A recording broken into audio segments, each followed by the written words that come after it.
দেশ বিদেশের ব্যবসা বাণিজ্য আর অর্থনীতির সব খবর নিয়ে আমন্ত্রণ মেট্রোসেম বিজনেস রিপোর্টে। গেল ৩ মাসে ২/৩ পরিবারে আসেনি রেমিটেন্স, ব্যয় মেটাতে ঋণ নির্ভরতা বাড়ছে। বন্ধ হওয়া রাষ্ট্রায়ত্ত পাটকলগুলো সরকারি বেসরকারি উদ্যোগে চালুর পরিকল্পনা চলছে, সম্পদের হিসেব নিকেশ। ঢালাও মূল্য ছাড়াও ক্রেতার আকাল ঈদের বাজারে, নগদ অর্থ জোগাতে মজুদ খালি করায় ঝোঁক ব্যবসায়ীদের। এমন সব খবর নিয়ে আমাদের আজকের আয়োজন। কোভিডের কারণে গেল ৩ মাসে রেমিটেন্স পায়নি ৬১ প্রবাসী পরিবার। বাকি ৩৯ পরিবার স্বাভাবিক সময়ের চেয়ে ৩৬ কম রেমিটেন্স পেয়েছে। পরিবারের ব্যয় মেটাতে অধিকাংশ প্রবাসী পরিবার ঋণের উপর নির্ভরশীল হয়ে পড়েছে।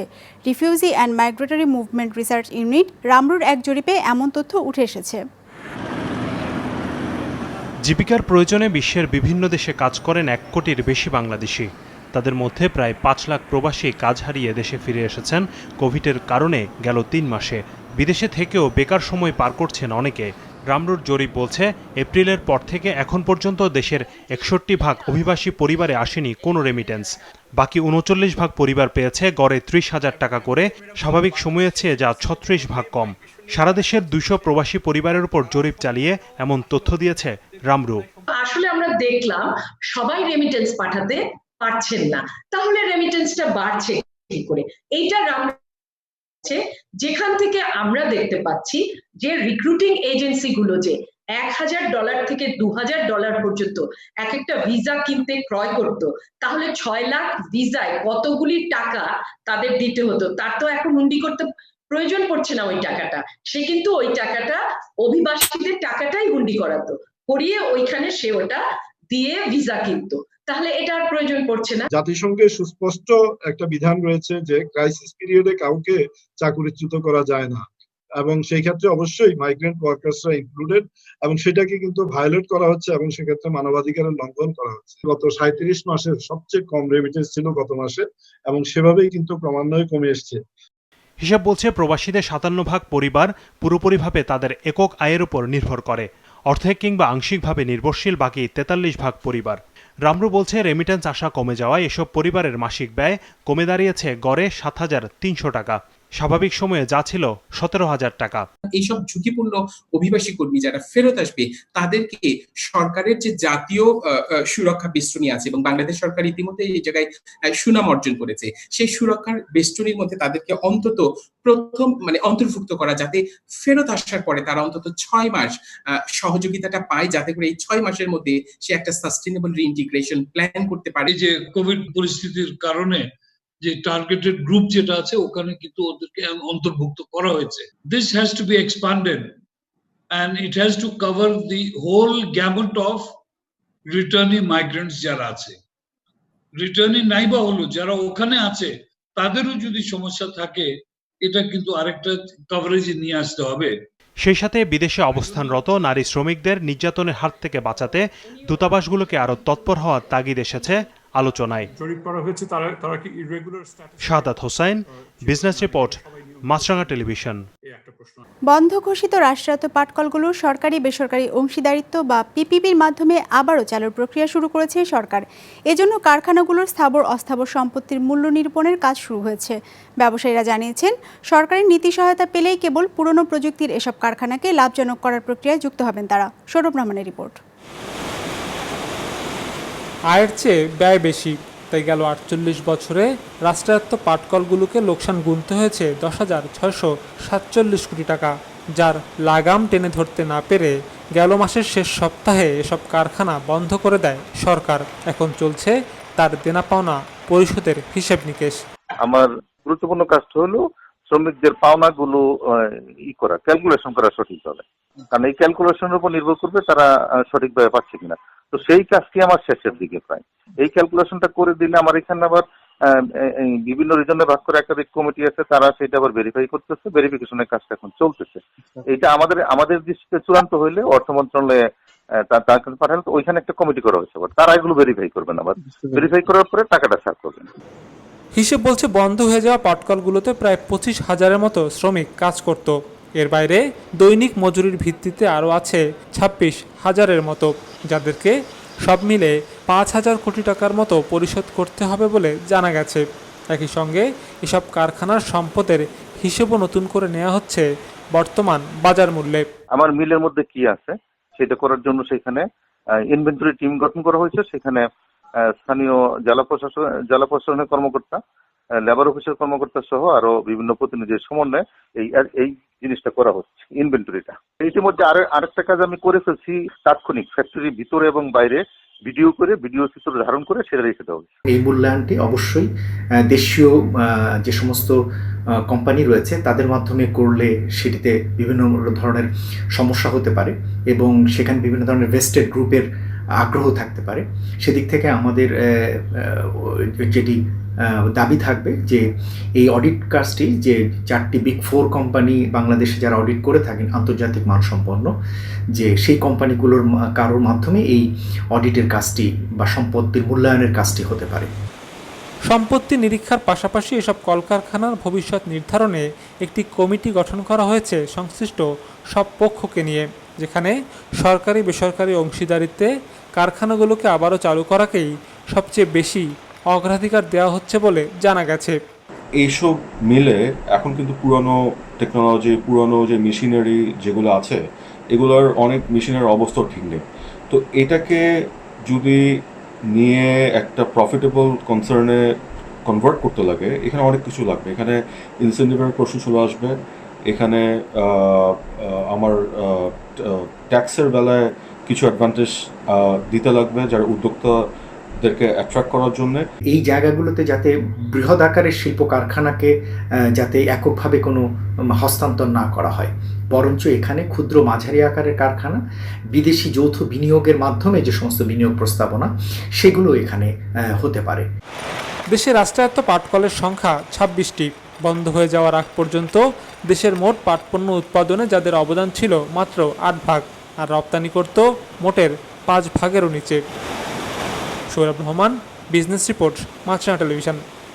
মাত্র কয়েকটা দিন বাকি থাকলেও জমে ওঠেনি ঈদ পোশাকের কেনাকাটা। মূল্য ছাড় দিয়েও মিলছে না কাঙ্ক্ষিত ক্রেতার দেখা। ব্যবসায়ীরা বলছেন এই মুহূর্তে লাভের চেয়ে জমে থাকা পণ্য বিক্রি করে নগদ টাকার যোগানটাই মূল লক্ষ্য। এজন্য মার্কেট খোলা রাখার সময় বাড়ানোর দাবি জানিয়েছেন তারা। জামা কাপড়, জুতা আর অ্যাক্সেসরিজ সবকিছুতেই চলছে মূল্য ছাড়। বছর জুড়ে এমন ছাড়ের জন্য অপেক্ষায় থাকেন শপিং প্রেমীরা, কিন্তু এবার ঈদের আগে এমন ছাড়েও মিলছে না কাঙ্ক্ষিত ক্রেতার দেখা করোনার প্রভাবে। গতবার তো দেখা যায় তো রেগুলার প্রাইস ছিল, কিন্তু রেসপন্স অনেক ভালো ছিল, কিন্তু এবার ডিসকাউন্ট থাকা সত্ত্বেও রেসপন্স ভালো না, আগের থেকে কম আর কি। তারপরও এখন যে পরিস্থিতি, এই অপেক্ষায় যেটুকু আসতেছে আলহামদুলিল্লাহ। 2 ঈদ আর পয়লা বৈশাখ দেশের পোশাক খাতের জন্য সবচেয়ে গুরুত্বপূর্ণ সময়। বছর জুড়ে যত পোশাক বিক্রি হয় তার 60 ভাগই হয় এই সময়টাতে, কিন্তু এবার করোনার কারণে বৈশাখ ও রোজার ঈদের বিক্রি হাতছাড়া হয়েছে। তাতেই জমে গেছে অনেক পোশাক। জমে থাকা সে পোশাকের ক্রেতা টানতেই এবার ছাড়ের আশ্রয় নিচ্ছেন ব্যবসায়ীরা। আমরা বৈশাখ এবং রোজার ঈদের আগে একটা বড় প্রস্তুতি নিয়েছিলাম যে বৈশাখ এবং রোজার ঈদে যেটা আসলে ক্রেতারা তাদের উৎসবের জন্য কেনাকাটা করবেন।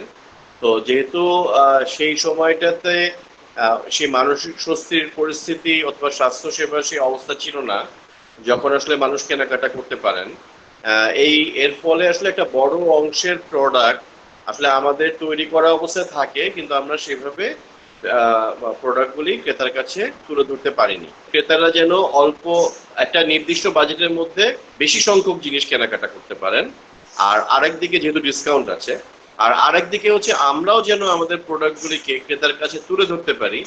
যদি আমরা ক্রেতার কাছে প্রোডাক্টগুলিকে বিক্রি করতে পারি, তাহলে আসলে আমরা আবার নতুন প্রোডাক্ট বানাতে পারবো। যদি আমাদের নতুন প্রোডাক্ট বানানোর প্রয়োজনটা তৈরি হয়, সেটা ক্রেতার চাহিদার কারণেই তৈরি হয়। দোকানভেদে চলছে 20 ভাগ থেকে শুরু করে 70 ভাগ পর্যন্ত ছাড়। আছে একটা কিনলে একটা ফ্রি এমন অফারও। তারপরও আগের বছরের চেয়ে ক্রেতার সংখ্যা অন্তত 40 ভাগ কম। ব্যবসায়ীরা বলছেন মূল্য ছাড় না থাকলে বিক্রির পরিমাণ আরো কম হতো। আমার কাছে মনে হয় যে ওরকম বিক্রি বাড়েনি, তবে লোকজন একটু কেনাকাটা করছে। যে এরকম হয়নি যে এরকম ডিসকাউন্ট দেওয়ার কারণে গত বছর ঈদুল আজহাতে আমরা যেরকম বিক্রি করেছি এই বছর তার থেকে বেশি বিক্রি হচ্ছে বা তার কাছাকাছি হচ্ছে, এরকম কিন্তু না। কিন্তু আবার ধরে নেওয়া হচ্ছে যে যদি এইটুকু ডিসকাউন্ট না দেওয়া হতো তাহলে হয়তো বা আরো কম হইতো।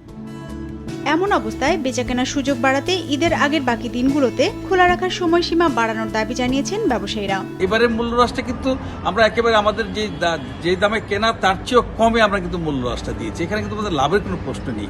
আর এই মুহূর্তে আমাদের বড় সমস্যা হচ্ছে আমাদের দোকান বন্ধ করা নিয়ে। আমরা সন্ধ্যা 7টার দোকান বন্ধ করতে হয়, যে তখন নামাজের সময়। আমরা ইতিমধ্যে সরকারের কাছে আবেদন করেছিলাম যাতে রাত 9টা পর্যন্ত আমাদের দোকান খোলা রাখা যায়। সেই ক্ষেত্রে হয়তোবা আমরা কিন্তু এই মুহূর্তে আসলে কিছু ক্যাশ টাকা আমাদের খুবই বেশি প্রয়োজন।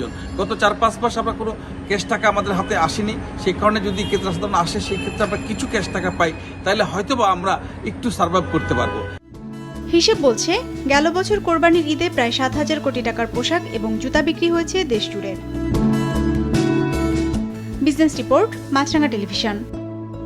ভারত থেকে রেলপথে আমদানি করা পণ্য নিয়ে এলো কন্টেইনারবাহী ট্রেন। দীর্ঘ 49 বছর পর দেশটি থেকে কন্টেইনারবাহী ট্রেন আসলো। 50টি কন্টেইনারবাহী ট্রেনটি ভারতের কন্টেইনার কর্পোরেশন অফ ইন্ডিয়ার মাঝেরহাট টার্মিনাল থেকে যাত্রা শুরু করে।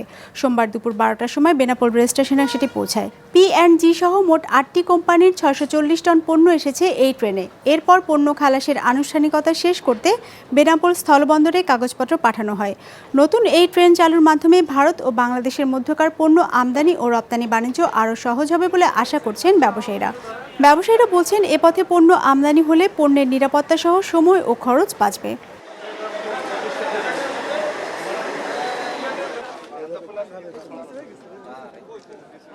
এখানে উল্লেখযোগ্য পণ্য হচ্ছে মূলত প্রক্টর অ্যান্ড গ্যাম্বল বাংলাদেশে, যেখানে শ্যাম্পু আছে, আকাশের লোশন অথবা রেজার ব্লেড, নিত্য প্রয়োজনীয় সামগ্রী। সাথে আমাদের অর্থনীতির মূল মেরুদণ্ড রেডিমেড গার্মেন্টসের যে র মেটেরিয়ালস ফেব্রিক রোলস আসছে।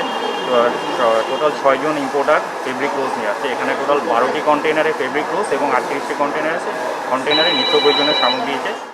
দেশের রেল যোগাযোগকে আধুনিক ও যুগোপযোগী করতে বাংলাদেশ রেলওয়েকে নতুন 10টি ব্রডগেজ লোকোমোটিভ বা ট্রেনের ইঞ্জিন দিয়েছে ভারত। গেল বছর দুদেশের প্রধানমন্ত্রী পর্যায়ের বৈঠকের প্রতিশ্রুতি বাস্তবায়নের অংশ হিসেবে এই উপহার দেয়া হয়েছে বলে জানা গেছে। সোমবার চুয়াডাঙ্গার দর্শনা আন্তর্জাতিক রেল স্টেশনে ইঞ্জিনগুলো হস্তান্তর করে ভারতের রেল বিভাগ। একই সময়ে অনলাইনেও এ সংক্রান্ত একটি অনুষ্ঠানের আয়োজন করা হয়, যেখানে দুদেশের পররাষ্ট্র ও রেলমন্ত্রীরা যোগ দিয়েছিলেন। এ সময় বলা হয়, চলমান কোভিড সংকটের কারণে স্থলবন্দরের যোগাযোগ সীমিত হওয়ায় দুই দেশের মধ্যকার পণ্য পরিবহনে রেলের ব্যবহার বেড়ে গেছে। শুধু গেল জুন মাসে দ্বিপাক্ষিক বাণিজ্যের জন্য 103টি মালবাহী ট্রেন ব্যবহৃত হয়েছে। সম্প্রতি দুদেশের মধ্যকার পার্সেল ও কন্টেইনার ট্রেন পরিষেবাও শুরু হয়েছে বলে অনুষ্ঠানে জানানো হয়। That parcel and container train services have recently been introduced. These cost-effective, time-efficient and environmentally friendly modes of connectivity, be they in rail, inland waterways or coastal, will strengthen our supply chains and open up new opportunities for businesses. The government of Honorable Prime Minister Sheikh Hasina has put a premium on quality transport infrastructure to facilitate regional connectivity. The space of the ongoing fast-track projects in this sector in Bangladesh speaks volumes about the policy. These locomotives will be useful in handling the growing freight train operations between India and Bangladesh. To suit the Bangladesh Railways requirement and ensure the usability of these locomotives, they have been modified to suit your conditions. The demand for train operation, both for passengers and goods, has been increasing day by day in Bangladesh.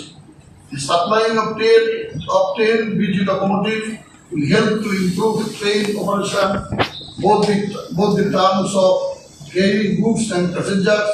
It will also enhance the existing trade and commerce between two countries.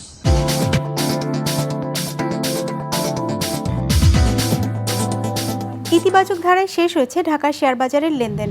সার্বিক সূচক DSX 16 point বেড়ে দাঁড়িয়েছে 4145-এ।